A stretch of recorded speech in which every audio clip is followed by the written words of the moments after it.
दोस्तों मेरे पास ऐसे बहुत सारे कमेंट्स आ चुके हैं जिसमें मेरे से बोला जाता है कि सर ये जो फ्लूइड्स हैं जैसे डीएनएस, आरएल, डी5, एनएस, ये जो हैं किस स्थिति में कब चढ़ाए जाते हैं। मेरे पास ऐसे बहुत से कमेंट्स आ चुके हैं और बहुत लोग मुझसे ये सवाल कर चुके हैं। दोस्तों मैं आपको बताना चाहूँगा, जो लोग प्रैक्टिस कर रहे हैं या फिर अभी हाल ही में शुरू किया है प्रैक्टिस करना या फिर नर्सिंग का कोर्स कर रहे हैं, ऐसी सिचुएशन में उन लोगों को ये जानकारी होना बहुत ज़रूरी है। साथ साथ अगर आप प्रैक्टिस नहीं भी करते हो या फिर आप नर्सिंग का कोर्स नहीं भी कर रहे हो तो जानकारी के पर्पज़ से आप ये वीडियो देख सकते हो कि ये जो बोतलें हैं ये किस किस कंडीशन में कब यूज़ की जाती हैं। तो दोस्तों आज मैं आपको इसी टॉपिक पे वीडियो दूंगा। तो अगर आप इस चैनल पर नए हो तो वीडियो कर लो लाइक, चैनल को कर लो सब्सक्राइब और बेल आइकन के बटन को प्रेस करके नोटिफिकेशन बेल को ऑल ज़रूर करें, ताकि जब भी मैं कोई नई वीडियो अपलोड करूं मेडिसिन से रिलेटेड तो वो आप तक नोटिफिकेशन के द्वारा जल्द पहुंच जाए। तो चलिए देर ना करके हम वीडियो को शुरू करते हैं। दोस्तों सबसे पहले मैं आपको बताना चाहूँगा, जो सबसे यूज़ होने वाली आईवी फ्लूइड्स होती हैं वो होती हैं डीएनएस, डी5, आरएल और एनएस।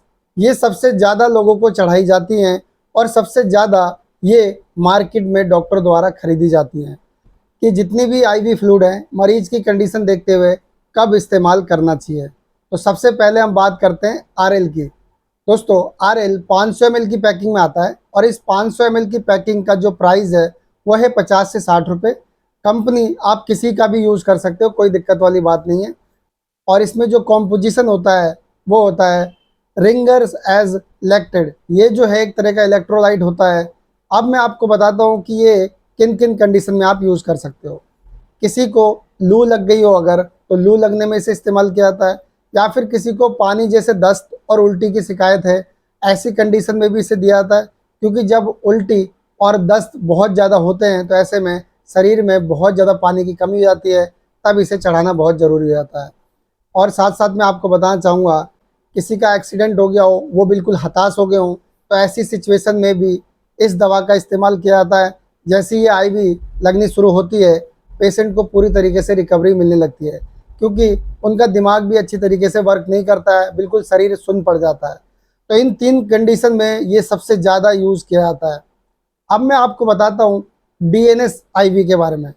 देखिए डीएनएस आईवी ये भी 500 ml की पैकिंग में आता है और इस 500 ml की पैकिंग का जो प्राइस है वो है 35 से 40 रुपये। कंपनी इसे बनाती है, आप किसी भी कंपनी का ले सकते हो क्योंकि इसमें अनगिनत कंपनियां बनाती हैं, इसमें आपको परेशान होने की ज़रूरत नहीं है। और जो इसमें कॉम्पोजिशन होता है वो होता है डेक्सट्रोज एंड सोडियम क्लोराइड। ये जो दवा है ये कब कब यूज़ की जाती है वो मैं आपको बताता हूँ। किसी का बीपी लो हो गया हो, बिल्कुल बहुत ज़्यादा घबराहट महसूस हो रही हो, ऐसी कंडीशन में इस बोतल का इस्तेमाल किया जाता है। या फिर किसी के शरीर में पानी की कमी हो गई हो, कमजोरी महसूस हो रही हो, थकावट महसूस होती हो, ऐसी कंडीशन में भी आप इसे यूज़ कर सकते हैं। या फिर किसी को बहुत ज़्यादा शरीर में पानी की कमी हो गई हो, चाहे वो लू लगने की वजह से चाहे दुर्घटना के दौरान, ऐसी कंडीशन में भी इसका इस्तेमाल किया जाता है। और ख़ास तौर पर इसे गर्मी में ज़्यादा यूज़ किया जाता है क्योंकि गर्मी में ही सबसे ज़्यादा प्रॉब्लम देखी जाती है, लोगों में पानी की कमी होती है। अब मैं आपको बताता हूँ एनएस के बारे में। एनएस 500 ml की पैकिंग में ये भी आता है। प्राइस इसका होता है 30 से 35 रुपये। कंपनी इसे बनाती है, आप किसी भी कंपनी का ले सकते हो, कोई दिक्कत वाली बात नहीं है। कॉम्पोजिशन इसके अंदर होता है, इसमें नॉर्मल सोडियम क्लोराइड होता है। और ये जो दवा है ये भी कई प्रॉब्लम्स में यूज़ होता है, जैसे किसी का बीपी लो हो बहुत ज़्यादा, उसमें इसे यूज़ किया जाता है। किसी के शरीर में पानी की कमी हो गई हो, गर्मी में बहुत ज़्यादा वो डिहाइड्रेट हो गए हों, ऐसी कंडीशन में भी इसे दिया जाता है। या फिर किसी को दुर्घटना के दौरान हताश हो गए हों वो लोग, उन लोगों को भी ये दिया जाता है। लगभग सिमिलर ही काम है इसके भी। अब हम जानते हैं डी5 के बारे में। डी5 भी 500 ml की पैकिंग में आता है और इस 500 ml की पैकिंग का जो प्राइस है वो भी है 35 से 40 रुपये के बीच। कंपनी आप किसी का भी ले सकते हो। कॉम्पोजिशन इसमें होता है डेक्सट्रोज 5% और इसका जो काम है वो सेम डीएनएस की तरह ही होता है। जैसे किसी को लू लग गई हो उसमें इसे यूज़ किया जाता है, बीपी लो की प्रॉब्लम हो उसमें इसे यूज़ किया जाता है, शरीर में ग्लूकोज की मात्रा धीरे धीरे कम होती जा रही है उस कंडीशन में इसे यूज़ किया जाता है। दुर्घटना के दौरान अगर कोई हताश हो गया है उस कंडीशन में भी इसे इस्तेमाल किया जाता है। गर्मी की वजह से डिहाइड्रेट की प्रॉब्लम हो गई है उसमें भी इसे यूज़ किया जाता है।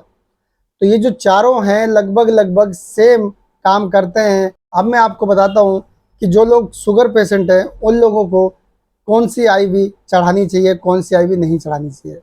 उन लोगों को आप डीएनएस नहीं चढ़ाओगे, D5 नहीं चढ़ाओगे, डेक्सट्रोज यानी ग्लूकोज की जो मात्रा होती है वो नहीं चढ़ाना होता है। उन्हें आप एनएस दे सकते हो, कोई दिक्कत वाली बात नहीं है। तो दोस्तों, आप लोगों को ये वीडियो ज़रूर पसंद आई होगी। मैं आपको एक बात और समझाना चाहता हूँ, ये वीडियो जानकारी के पर्पज़ से है, मेरे कहने पे कोई भी इलाज ट्रीटमेंट ना करें। तो आज के लिए इतना ही, कल फिर मिलूंगा एक नई वीडियो में एक नई जानकारी के साथ। तब तक के लिए मुझे इजाज़त दीजिए। Good bye.